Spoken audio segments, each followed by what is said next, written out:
O apóstolo Paulo, quando ele escreve aos Coríntios, nós pregamos no capítulo 2 pela manhã e agora no capítulo 3. No capítulo 2 ele mostra as marcas de um cristianismo autêntico, porque ele estava falando para uma igreja que havia, dentro de uma igreja, havia surgido algumas pessoas, alguns líderes, alguns membros que estavam resistindo à autoridade apostólica de Paulo. E então ele vai mostrar as marcas, e ele mostra que através de Cristo, nós somos levados ao triunfo, apesar das circunstâncias. E em cima dessa palavra, Paulo escreve o capítulo 3, dizendo que nós somos as cartas vivas de Deus. Porque a igreja, através daqueles irmãos, estavam insinuando que Paulo precisaria levar cartas de recomendação do Conselho de Apóstolos de Jerusalém, para que ele pudesse ser reconhecido também como apóstolo. Mas Paulo diz assim: vocês são as minhas cartas. Vós sois a carta, não escrita com tinta, mas escrita com o Espírito Santo de Deus nas paredes dos vossos corações. E Paulo vai mostrar que a melhor carta, a melhor recomendação de um cristão, de uma igreja, são seus frutos. As marcas da fé, as marcas da transformação, as marcas de uma vida mudada, transformada, liberta, de uma vida que sai do buraco, do abismo, e ela é colocada no altar, no trono. A Bíblia diz que nós estamos assentados com Cristo. Cristo está no trono, reinando. E a Bíblia diz que você e eu, aqueles que são verdadeiros cristãos, estão assentados com Ele no trono, governando. Então essa é a carta que Paulo está dizendo. Porventura começamos outra vez a louvar-nos a nós mesmos? Ou necessitamos, como alguns, de cartas de recomendação para vós, ou de recomendação de vós?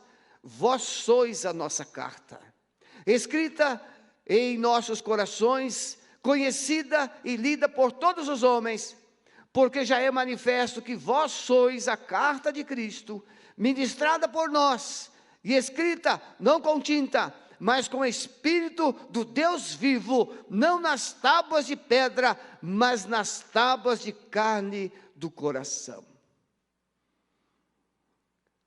Quando um cristão fala muito e a sua vida recomenda pouco, ele desfala tudo que ele possa dizer.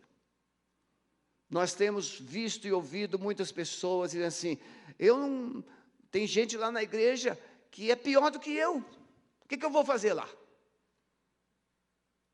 Então a nossa palavra nesta noite é para libertar você dessas acusações, dessas insinuações, é para encorajar você a ser uma mensagem viva, o poder do Evangelho, o Evangelho irresistível. As pessoas precisam olhar para você e acreditar que há algo diferente, que há algo do céu, que há algo de Deus, e por isso elas podem desejar a ser o que você é, a partir de Cristo Jesus. Eu quero falar 3 coisas, como a gente pode responder a essa realidade cristã nos dias de hoje, tão difícil, onde a igreja é questionada, onde a igreja é acusada, onde a igreja é resistida, onde a palavra de Deus, ela é objeto de resistência nos lugares mais distintos, como universidades, governos, sociedade, cultura, e às vezes, vou colocar, até mesmo aqui dentro, nas faculdades teológicas, onde o secularismo entrou, o liberalismo entrou, e alguns textos da Bíblia são questionados como não inspirados, Por exemplo, o livro de Jonas. Ah, como é que eu vou acreditar, pastor, que Jonas foi engolido por uma baleia? É melhor então você rasgar o evangelho, porque Jesus fez referência de Jonas. E a história de Jonas, ela é uma mensagem que tipifica Jesus. Como Nínive tipifica o mundo. Jonas foi citado por Jesus, não como ficção, mas ele diz, como nos dias de Jonas. Assim como Jonas, não foi uma ficção, não foi uma história, foi história. Então, primeira coisa, entender que somente os frutos revelarão os verdadeiros filhos de Deus. Todos acreditam. Quem aqui acredita que é filho de Deus? Levante a mão. Nós acreditamos. Uma pessoa atendi essa semana, e diante do quadro que estava sendo colocado, bem delicado mesmo, eu disse, eu vou fazer somente uma pergunta para você. Se você responder essa pergunta de forma correta, você terá condições de encontrar a saída para o seu problema. Quem você é? E ele ficou em silêncio um tempo, e eu ajudei. Quem Deus diz que você é? Ajudei. Porque a pessoa precisa acreditar no que Deus disse, porque às vezes o coração dela não está acreditando mais em quem ela é. E ela respondeu, sou filho de Deus. Falei assim, então como filho de Deus, que resposta você dá para essa situação que você está vivendo? Meu irmão, minha irmã, meu querido que está na internet, tudo muda quando você toma posse da sua identidade, quem você é. Você não é o que o mundo diz, você não é o que as circunstâncias sinalizam. Se você crê, como a Bíblia afirma, que aquele que está em Cristo é filho de Deus, é nova criatura, é servo do Deus Altíssimo, é herdeiro de Deus, é cordeiro em Cristo, é um amado, é um abençoado, que está sentado à destra do Pai, juntamente com Jesus. Se você crê nisso, você pode olhar para as circunstâncias e começar a declarar que as coisas vão mudar. E você não precisa brigar com ninguém para convencer ou convencê-las que você é melhor, que você é cristão, que você é religioso, que você é salvo. Não. Jesus diz em Mateus 7, pelos frutos os conhecereis. Nem todo que me diz Senhor, Senhor entrará no reino dos céus, mas aquele que faz a vontade do meu Pai que está nos céus. O filho sempre vai procurar se identificar, se ajustar à vontade do Pai. E Jesus diz, porque pelos frutos os conhecereis. Ele estava falando isso para os religiosos do seu tempo.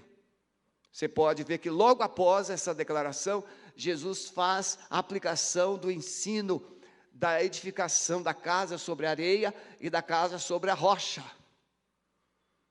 E ele diz, aquele que ouve essas minhas palavras e as não pratica, compará-lo-ei àquele que edifica a casa sobre a areia. E veio as chuvas, tempestades, o vento e bateram com ímpeto naquela casa, e ela caiu. Grande foi a sua ruína, porque estava edificada sobre areia. Mas aquele que ouve essas minhas palavras e as pratica, compará-lo-ei ao homem prudente, sábio, que edificou sua casa sobre a rocha. E vieram os ventos, as tempestades, as chuvas, e bateram com ímpeto naquela casa, mas ela não caiu. O Evangelho é o poder de Deus. E esse poder de Deus não está nas páginas, está dentro de você. Na China,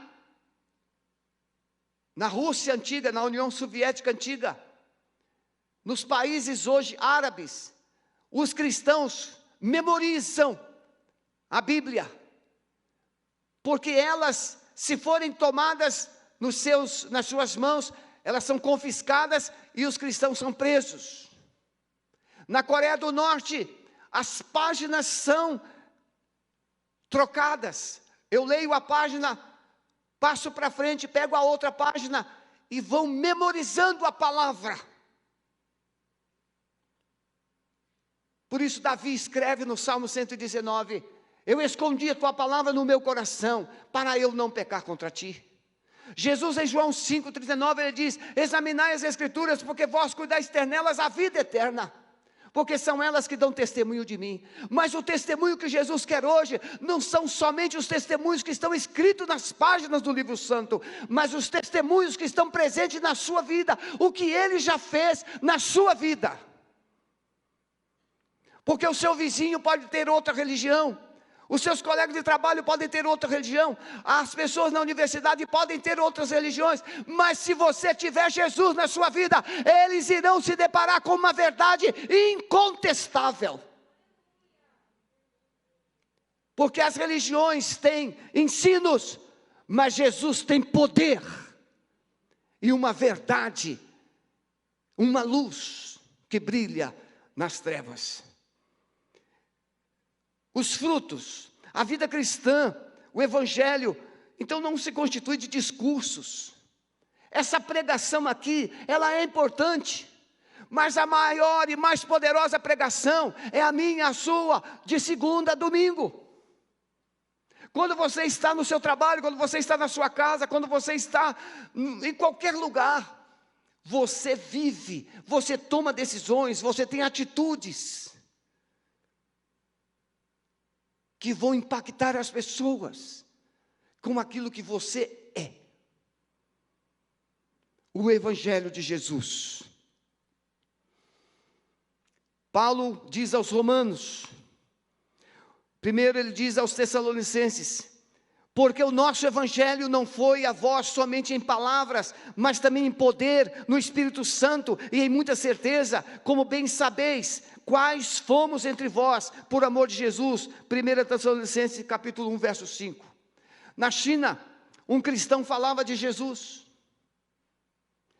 e ele falava que Jesus ressuscitou Lázaro, que Jesus ressuscitou também ao terceiro dia. Ele falava do poder de Jesus para transformar as pessoas, e de repente numa noite chegou alguém e disse, meu filhinho morreu, você disse que o seu Jesus ressuscitou, um homem chamado Lázaro, então você pode agora orar pelo meu filho, e ele pode ressuscitar. E aquele cristão sincero foi na casa daquela família, e ele orou, e Deus ressuscitou a criança. Ah, pastor, isso aí é história. Mas é isso aí, é história. Qual é a diferença de ressuscitar uma criança naquelas circunstâncias da China e não ressuscitar hoje? É que talvez aqui não há necessidade de uma evidência como lá. Lá ele precisa autenticar que esse poder que a palavra diz é vivo. Porque há um governo que persegue, há um governo que proíbe, há um governo que impede a proliferação da palavra do Senhor Jesus. E o Evangelho é o lugar onde mais o Evangelho cresce no mundo, é na China. Nós temos mais de 100 milhões de cristãos convertidos, não é cristãos nominais, cristãos convertidos nas casas. Aos Romanos, Paulo diz, porque o Evangelho é o poder de Deus, para a salvação de todo aquele que crê.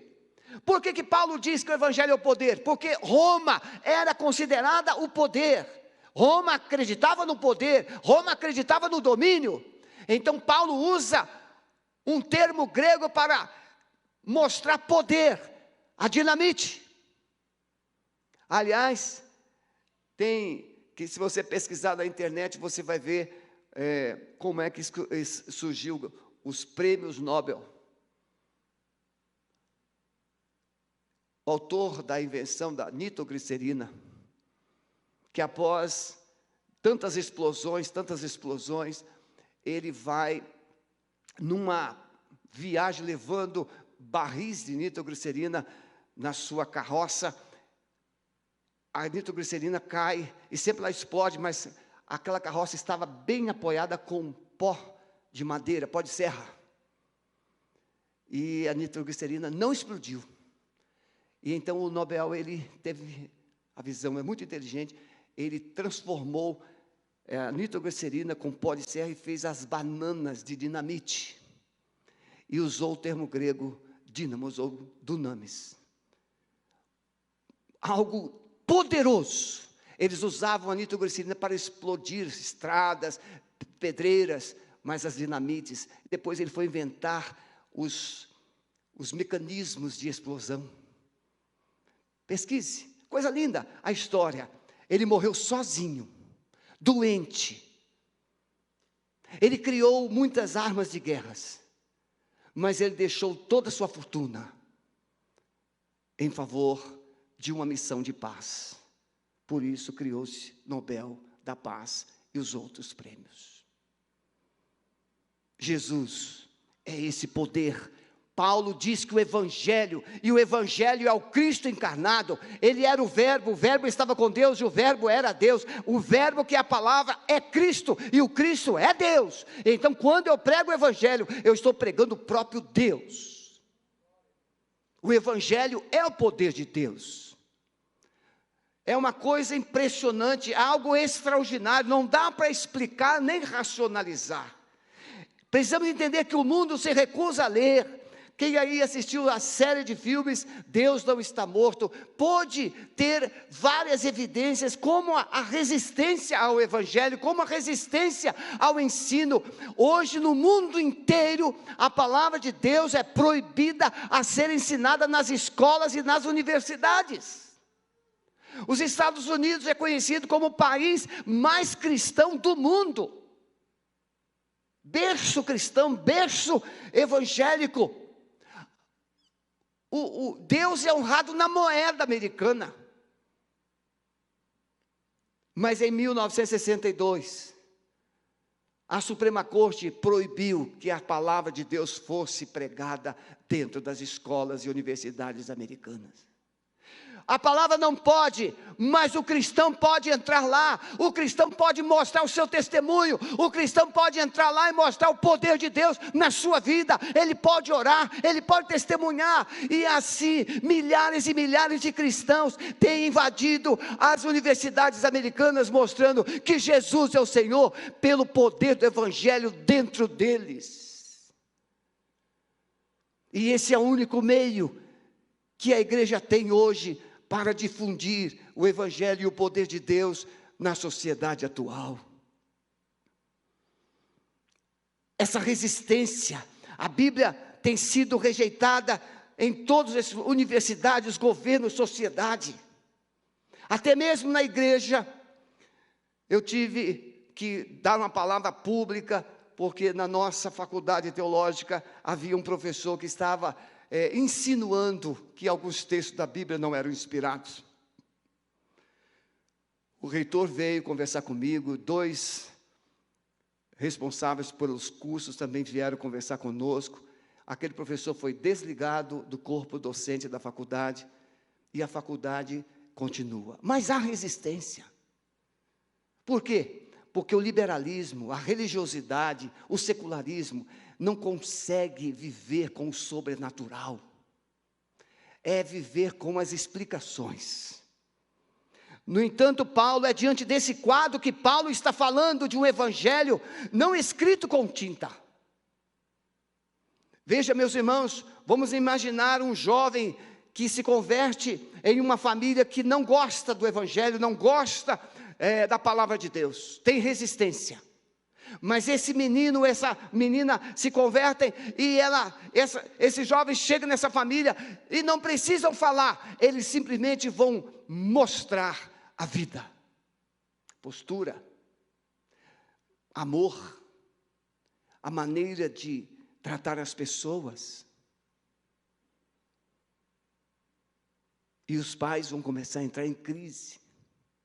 Não tem vícios, não tem hábitos promíscuos. Estou falando, irmãos, do verdadeiro cristão, estou falando do verdadeiro evangelho.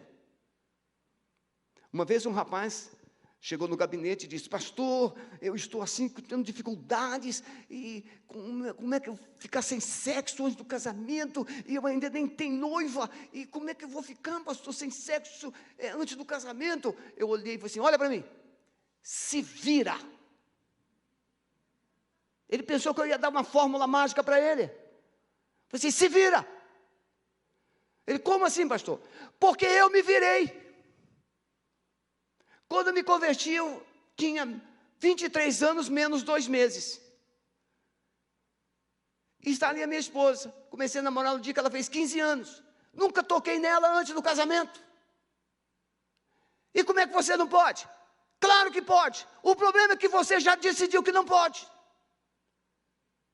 Porque o evangelho é o poder de Deus, que entra na mente, no coração, e transforma a forma de pensar e de agir. Nós não somos ETs, somos pessoas normais, mas que tem um Espírito Santo, que agora controla a nossa forma de pensar e de agir.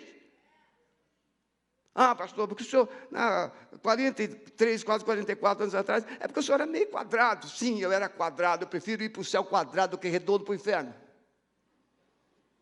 Rolando, de ladeira abaixo. O evangelho é o poder de Deus.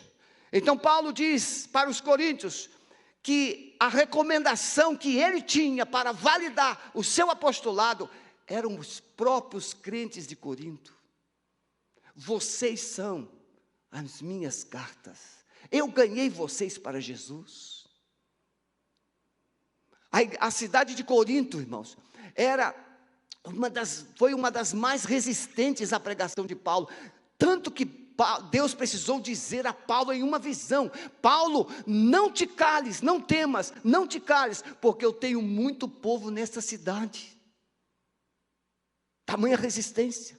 Em Corinto tinha um templo que tinha 1000 sacerdotisas que saíam pela cidade à noite para se prostituir com os turistas. Em segundo lugar, o evangelho irresistível. Precisamos entender que somente o evangelho tem esse poder para quebrar as cadeias do coração. Como é que você pode explicar uma pessoa que quer matar e depois ela não quer mais? Como é que você explica uma pessoa que é cativa do vício e agora ela não precisa mais? Ah, pastor, tem que fazer tratamentos. Não. Eu fumava 2 carteiras de cigarro por dia, eu era alcoólatra, ficava no bar até o bar fechar, eu tive infarto com 20 anos, colocaram 2 formas de gelo na minha cabeça, para eu acordar e eu não acordava. Eu não fui internado, eu aceitei Jesus em um domingo à noite, na segunda-feira eu não queria mais jogar em nenhum tipo de jogatina, não queria mais beber, não queria mais fumar. O que aconteceu? É que entrou um poder aqui dentro, e aquela necessidade foi substituída por um contentamento. O evangelho é um poder, que no lugar do desejo e do prazer, ele coloca a realização. Você tem realização, você tem satisfação. E, olha, irmãos, o evangelho é tão simples, que é por isso que é difícil acreditar nele. Jesus veio, Jesus morreu, Jesus ressuscitou, Jesus vai voltar. São as 4 leis do evangelho. Ah, isso é muito fácil. Pois é tão simples, é tão fácil que você não acredita. Vamos pensar aqui. Quem aqui já leu a história de Saulo de Tarso, na Bíblia? Quem já leu? Muito bem. Não é uma história incrível? Ele era perseguidor, ele era membro do Sinédrio, ele era uma pessoa muito culta, filósofo, uma pessoa letrada. Paulo não era um indouto, Paulo era letrado, falava vários idiomas. Perseguindo os cristãos, tinha cartas para prender os cristãos em quaisquer cidades que fosse. De repente, ele tem um encontro com Jesus, de uma forma sobrenatural. e ele se converte. Aquele que perseguia, agora é perseguido. Aquele que fazia com que os cristãos fossem presos, agora é preso, por amor a Cristo e por amor aos cristãos. Paulo escreveu a maioria de suas cartas apostólicas das prisões. Éfeso, Roma. Ele escreveu essas cartas. Aliás, um jeito que Deus tinha para parar Paulo, para ele fazer algo diferente, escrever cartas, era colocar ele na cadeia. A transformação de Paulo foi tão notória, que ele era levado aos governadores e reis para ser ouvido. A transformação. Veja, Paulo já tinha uma religião, ele era fariseu, segundo a tradição judaica, a mais rigorosa. Mas ele simplesmente encontra Jesus, o Jesus que ele perseguia, mas agora que ele ama. Como é que você pode explicar isso? É o evangelho irresistível, que é o poder de Deus. Quando você experimenta o evangelho, vamos assim, numa linguagem bem pequenininha, é como uma criança que experimenta o chocolate pela primeira vez. O meu neto tem 2 anos, e ele não podia comer doce, não podia comer chocolate, até que um dia, a minha filha falou assim, pode dar um pedacinho para ele. Quando ele comeu aquele chocolate, ele falou assim, vovô, chocolate. Ele tem que dar um pedacinho pequenininho. Mas aí você experimenta o poder de Jesus, e você começa, em vez de falar chocolate, você começa a falar Jesus, Jesus, Jesus, Ele é maravilhoso. E Ele é, irmãos. Eu, naquele tempo, de novo convertido, tinha despertador, não é tempo de celular, tinha despertador, você dava corda para despertar naquela hora que você queria. Mas eu não acionava o despertador, eu falava assim, Senhor Jesus, eu quero acordar às 2 da manhã para orar, e eu acordava, era 2 da manhã. Nós temos um Jesus que ouve, nós temos um Jesus que fala, nós temos um Jesus que se faz presente, nós temos um Jesus que é Deus, nós temos um Jesus que realiza milagres e maravilhas, é Jesus. Nós temos o evangelho na vida de um gadareno.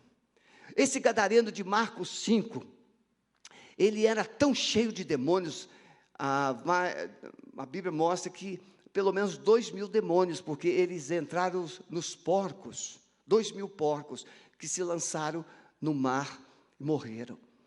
Aquele homem, se você ler Marcos capítulo 5, ele era, talvez jovem ainda, mas ele era tão terrível, que ele aterrorizava uma cidade inteira. Ele era preso algumas vezes, ele andava nu, ele era preso algumas vezes, e ele quebrava as correntes como se fosse barbantes.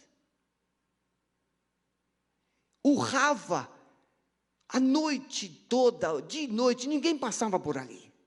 Mas um dia Jesus passou. E Jesus mudou. Se você ler Marcos 5:20, o povo quando chega, aquele ex-endemoniado está sentado e vestido, e o texto diz assim, em seu perfeito juízo.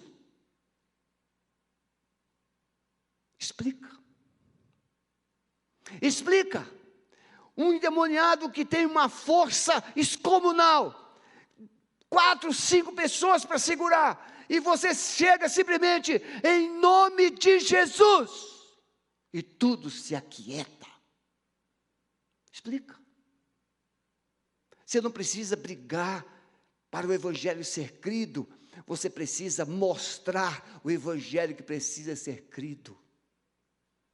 Quando aquele homem foi liberto e ele queria seguir a Jesus, Jesus disse, não, volte para os seus e conta-lhes as grandes maravilhas que Deus te fez. Cartas vivas.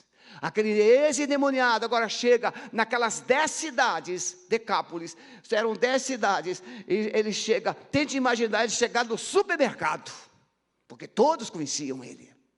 E ele entra agora no supermercado de Decápolis, e ele chega e fala assim: olha, você precisa conhecer o poder de Jesus. Tente imaginar, né, Daniel? Que coisa maravilhosa. As pessoas, eu acho que iam aceitar Jesus mais com medo dele do que pela fé no Evangelho. Mas ele falava assim: não, não preciso ter medo, porque eu era mau, mas agora Jesus entrou na minha vida. É porque eu não quero viajar no tempo, que a minha esposa sempre me ajuda com isso, mas tem umas historinhas bem interessantes de pessoas que se converteram e depois alguém quis provocar se elas realmente eram convertidas, mas não é o caso de hoje à noite. A mulher pecadora de Mateus 26, Lucas 7, essa mulher era considerada como uma pecadora porque ela tinha um rótulo de prostituição. Em Lucas 7 e Mateus 26, ela se apresenta diante de Jesus e ela vai ungir Jesus, a mulher do óleo do vaso de alabastro. Como você pode explicar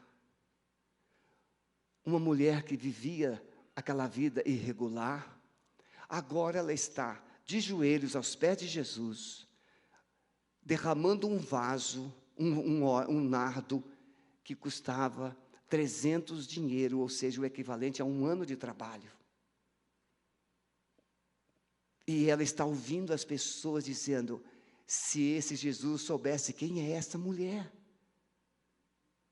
ela é uma pecadora. Ela estava escutando isso, mas ela não estava dando atenção para o que as pessoas estavam dizendo, porque o seu coração, o seu foco estava em Jesus, aquele que havia transformado a sua vida.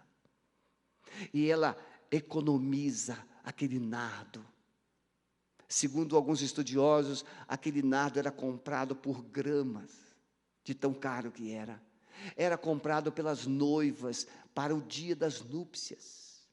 Mas ela pega aquela garrafa toda de nardo, aquele vaso, e quebra sobre Jesus, perfumando Jesus. O poder irresistível do Evangelho que muda. Paulo chama isso de cartas vivas. E por último, meus irmãos, Zaqueu. Quem é que não conhece a história de Zaqueu?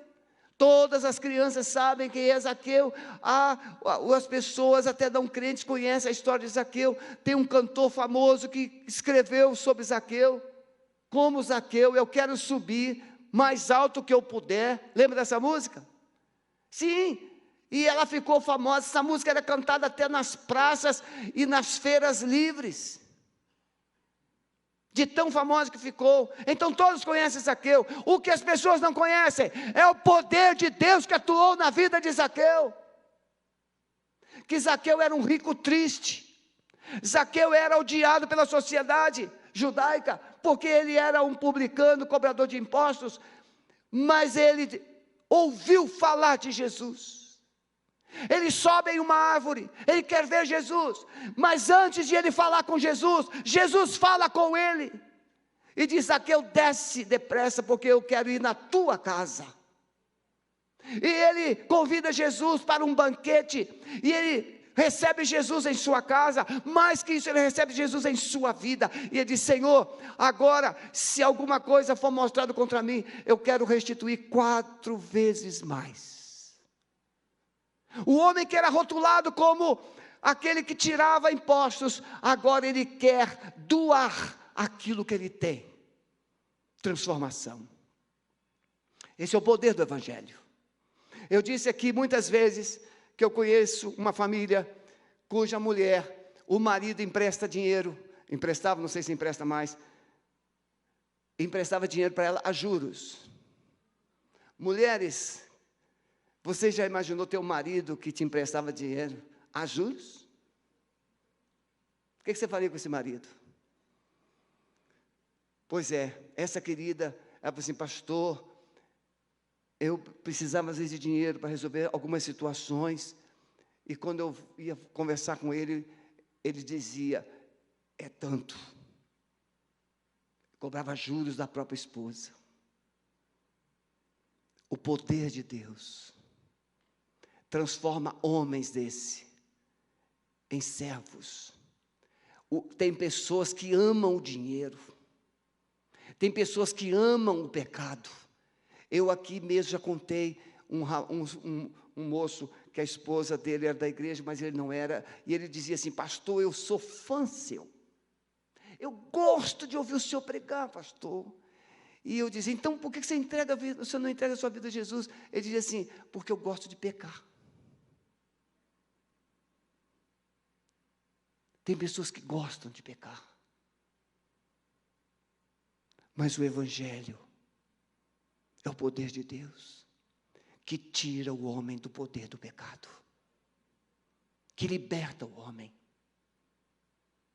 Uma mulher recebe o seu marido com um colega em casa, tarde da noite, marido da noite, convidou o colega: vamos lá em casa, mas já era tarde, vamos lá em casa. E aquela mulher recebe com carinho, com amor, prepara a janta, e aquele moço fala assim: que mulher é essa que você tem? Se eu fizer isso que você está fazendo aqui, levar você da minha casa essa hora, minha mulher me mata. Ele diz: não, mas a minha mulher é cristã. Ela faz tudo por amor a mim. Aquele amigo levantou-se da mesa e disse: se eu tivesse a mulher que você tem, eu não seria o homem que eu sou. Nunca mais me convide para sair com você. E foi embora. Aquele homem ficou a noite toda sentado àquela mesa, pensando no que aquele seu colega havia falado. Isso era uma noite de sábado a domingo. Domingo de manhã a mulher levantou, fez o café, adiantou o almoço, disse: meu bem, eu vou para a igreja, mas já está tudo adiantado, eu chego a tempo para preparar o seu almoço. E ele disse: não, hoje eu vou com você. E ele foi ao culto naquele domingo, e ele se converteu a Jesus. O poder do Evangelho no coração de uma mulher pode mudar o coração mais duro de um marido.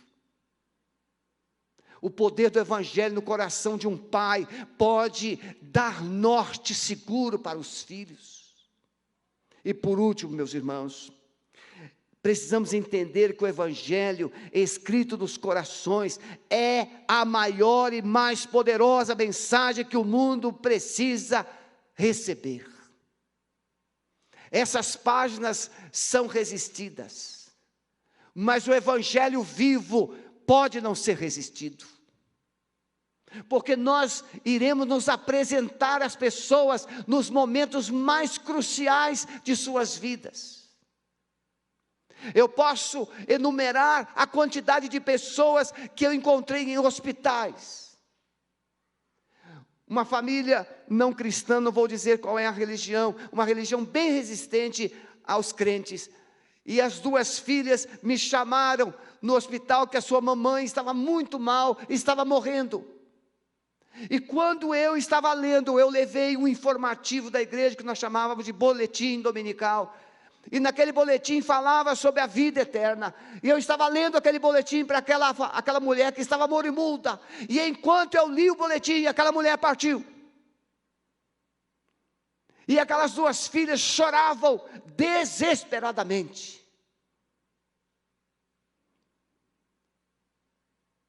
Não existe consolo fora de Jesus. Jesus disse para Marta: teu irmão vai ressuscitar. Sim, Senhor, ele vai ressuscitar no último dia. Não, Marta. Maria, eu estou dizendo, eu sou a ressurreição e a vida.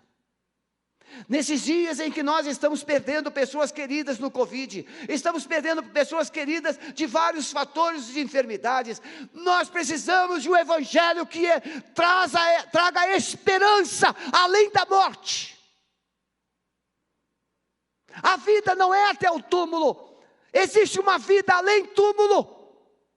O apóstolo Paulo estava preso, ele sabia que seria morto, ele seria decapitado, mas ele estava com alegria, dizendo para a igreja de Filipenses: eu posso todas as coisas naquele que me fortalece. Ele escreve para Timóteo, ele diz assim: desde agora a coroa da justiça me está reservada, mas não somente a mim, mas a todos quantos aguardam a sua vinda. O Evangelho é o poder de Deus. Combati o bom combate, Eu acabei a carreira, mas eu guardei a fé. Em quê? No Evangelho, que é o poder de Deus. A mensagem escrita nos corações é irresistível, é convincente. Quem era? Um cristão simples, humilde, foi criticado por colegas de trabalho. Disse, mas como é que você agora, você se converteu, você vai para a igreja, vai dar dinheiro para o pastor? Como é que você vai resolver a sua vida? Ele falou assim, pois é, antes de ter Jesus no coração, eu gastava meu dinheiro nas bebidas, nas noites, nas farras, nos vícios, mas agora Jesus transformou cerveja e cachaça em sofá-cama. Jesus transformou cigarro em geladeira. Jesus transformou um homem rude em um homem que para, senta e conversa com os filhos como família. Esse é o Evangelho, meus irmãos. É o poder de Deus que transforma um homem rude, estúpido, num homem amoroso, que olha nos olhos dos filhos e diz, Jesus te ama, e eu também. Não é uma religião. Você pode conhecer muitos cristãos de meia tigela, você pode conhecer muitos cristãos que só frequentam os cultos das igrejas, mas não conseguem mostrar uma vida transformada. Sim, você conhece muitos cristãos, mas você também conhece cristãos que tiveram suas vidas transformadas. Então nós temos cristãos pela metade, mas nós temos cristãos por inteiro. Decida em quem você acredita, mas não resista. Porque o Evangelho é o poder de Deus que transforma. Ele só não transforma quem não crê, ele só transforma quem não quer ser transformado. Eu estava pregando em uma igreja no Rio de Janeiro, minha esposa está aqui como testemunha, e eu pregava em Apocalipse capítulo 7, e eu falava a respeito daquela visão das pessoas que estavam com vestes brancas, e ele perguntava, Senhor, quem são esses que estão de vestes brancas? Esses são aqueles que foram lavados no sangue do Cordeiro. E eu falei da igreja irresistível, a igreja que tem poder, a igreja que vai governar com Jesus, a igreja poderosa. E vem um homem à frente, chega na frente do púlpito, e ele diz, pastor, esse evangelho, essa mensagem, tem poder para mudar a minha vida? Se tem poder, sim. Se ajoelha aí.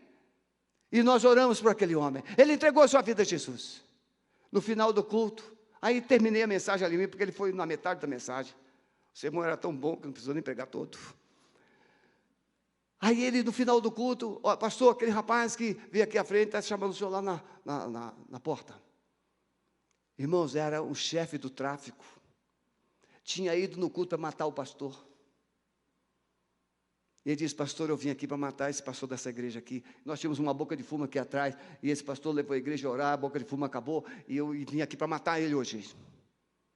Mas eu não sei o que aconteceu comigo, minha vida foi transformada. Pastor, eu quero levar o senhor em casa. Eu disse, não, eu estou aí com a minha família toda, meus filhos, e a igreja, nós estávamos fazendo, era um sábado à noite, nós estamos fazendo um intercâmbio, não é justo eu deixar os irmãos ir a pé e eu ir com você de carro. O senhor está com medo de mim? Eu falei, não. Mas o Evangelho é o poder de Deus. Quer ver outro exemplo, vivo? Logo que eu comecei a pastorear, eu pregando, fiz o apelo, você que quer entregar sua vida a Jesus, pode vir à frente. E veio uma pessoa, fique em pé, pastor Maurício, por favor, do porte assim do pastor Maurício, da pele do pastor Maurício, veio aquele querido, e aí ele chegou na frente e falou assim, pastor, eu não estou sozinho. Na minha ingenuidade, eu disse, veio com a sogra, veio com a Mônica, veio com a mulher, veio com todo mundo. Mas aí o Espírito Santo colocou uma palavra nos meus lábios, eu disse, coloquei a mão no ombro dele e disse, eu também não estou sozinho. E ele, buf, caiu endemoniado. Naquele dia, naquele tempo, irmãos, eu pesava 55 quilos. Eu estava em jejum até aquela hora do culto. Deus sabia o que eu iria enfrentar. Ele foi liberto. Nós acompanhamos esse rapaz por 4 anos. Batalha, ele era um gadareno. É o poder de Deus. Nunca ele ficou endemoniado e saiu endemoniado. todas as vezes, ele saiu liberto. Todas as vezes. Os músicos podem vir.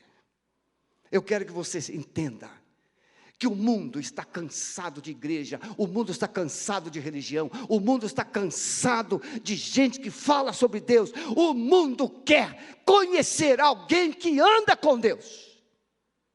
O mundo está precisando conhecer gente que anda com Jesus. Todos os dias. Porque Ele é o poder. Ele é o poder. A mensagem escrita nos corações. O Evangelho é o poder irresistível de Deus. Enquanto a igreja aguarda a volta de Jesus, ela precisa revelar ser uma carta escrita. As pessoas não querem mais ouvir sermões, as pessoas querem ver Deus, querem ver Jesus. E Ele está aqui. Ele quer se revelar a você. Ele te ama. Eu ouvi um casal que está presente aqui. Atendi esse casal essa semana. Eles estão aqui presentes. Ele disse assim: pastor, a gente já foi em muitas igrejas, mas nós não encontramos um amor como esse que a gente encontrou aqui. Onde você chega e encontra o amor, você encontra Jesus. Porque Jesus é amor. É o Evangelho do amor de Deus. O mundo está gemendo, aguardando a manifestação dos filhos de Deus. Paulo diz isso no capítulo 8 de Romanos. O mundo está gemendo, aguardando que alguém apareça para mostrar Deus para eles. Jesus, irmãos, chegava nas cidades, nas aldeias. Ele curava, Ele libertava, Ele tinha uma palavra de consolo, de encorajamento. Alguém disse: mestre, nós queremos te seguir. Ele disse: as raposas têm covis, as aves dos céus têm ninhos, mas o Filho do Homem não tem onde reclinar a cabeça. Jesus, sendo Deus, se esvaziou e tomou a forma humana, e como homem, abriu mão de tudo. Tudo que Ele usou era emprestado. Tudo era emprestado. Você poderia pensar comigo agora, feche os seus olhos se você puder.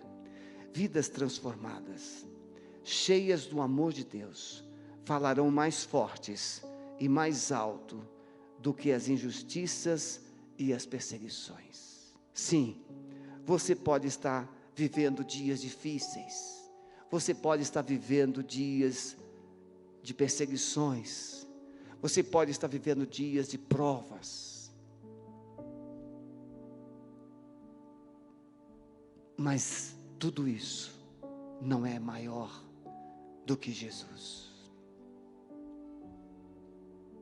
Ele disse em João 16:33: tenho-vos dito estas coisas, para que em mim tenhais paz.